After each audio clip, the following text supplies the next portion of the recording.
Hello, all. Welcome to Memoirs of an Ugly Man. In this episode, I just wanted to tell you guys a quick story about something that happened today. So, I was walking to the store, and in front of me there was a young woman, probably in her mid 20s, around there, and she was dressed to go to the gym. And for those of you who go to the gym, I'm sure many of you have seen what many women wear in the 2020s so far. It's very like sexualized kind of gym wear. So very tight clothing, short shorts, short bras, sports bras, revealing a lot. I mean, revealing so much that in the 80s or 90s, I'm sure it would be considered like straight porn material. But that's what they wear. That's what they wear. Many people, many women at the gym. So this particular lady, she was in front of me, and she was walking, and I was walking to the store, and she came from a different kind of pathway and crossed in front of me without realizing I was headed that way. And so she saw me, and I was behind her, and she immediately, after she saw me, because I'm hideous to women, I'm ugly, I believe. Not to everyone. Maybe that's a harsh statement, or is it? Because I'm speaking from life experiences here. Let's put it this way. I'm not really that attractive. In fact, I'm probably, you know, you know what? The hell with it. I think the word ugly is relevant and applicable. So anyway, so she sees me, and even though here's what she's dressed as. She's wearing pink, I don't know how to explain it, but pink, very very tight, like kind of like yoga pants for the gym. But the way they're designed is they're designed to cling to a woman's body. So she had like a wedgie. The wedgie was so far up her ass. It was like wedged right up there. You could see the whole line. Her like cheeks, her like glutes were separated. Her bum cheeks were like completely separated because of this. How tight her clothing was. So back in the day, back in the 90s and the 2000s, if someone wore that, people would say you've got a wedgie. You're walking around with a wedgie. It would be something to be embarrassed about. But now it's like it's just the last couple of years. That's like common culture for like a lot of clothing for women in the West, which it's crazy. It's so sexualized. Anyway, so that's what she's wearing. So she might as well have been naked, because you could see like every shape that she had. It was clung to her. She had, like I said, she had a wedgie up her ass. And anyway, so I'm behind her now.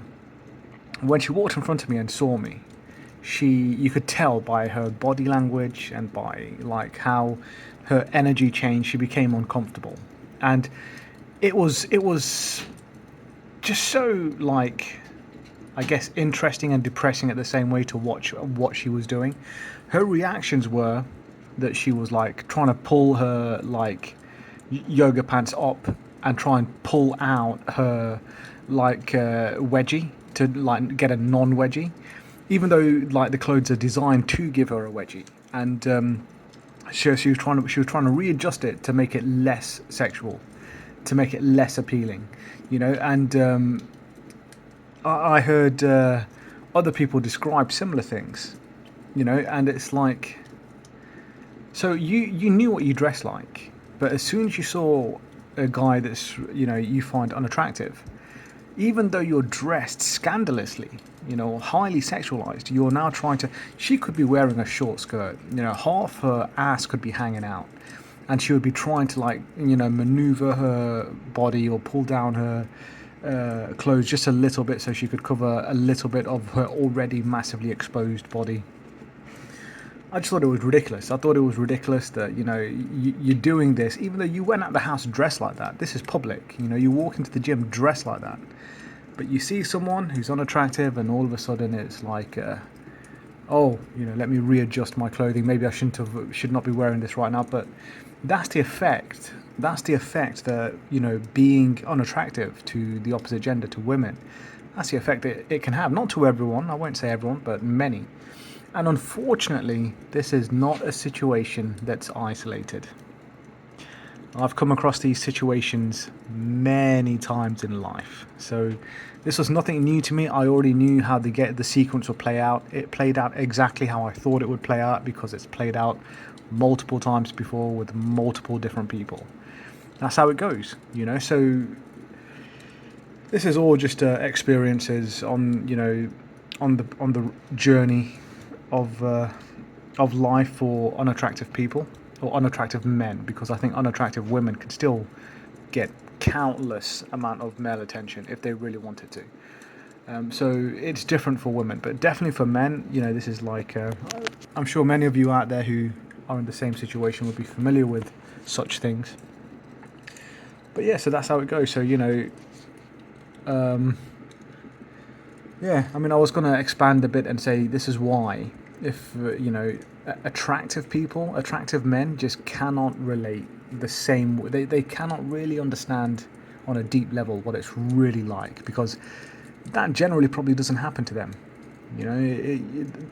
It probably doesn't happen to them where their presence causes immediate discomfort. And it's like women that are gone out to the bars or clubs, they try, or whatever, or anywhere really, and they're trying to cover themselves even though they're wearing almost nothing. I don't think they really have to deal with that. They may on occasion, but not like consistently. So yeah, so that's how it goes. So that's when you're really in the struggle. That's when it's going to be really difficult for you in life to get to romance, to hopefully go on to create a family, because you need attraction for this. Well, not all the time, but you need something. You need some kind of pulling factor, and to have this kind of outcome, or to have this kind of reaction, that's just showing you that this is going to be difficult. This struggle, this journey, it's going to be a hard one. And that's how it is.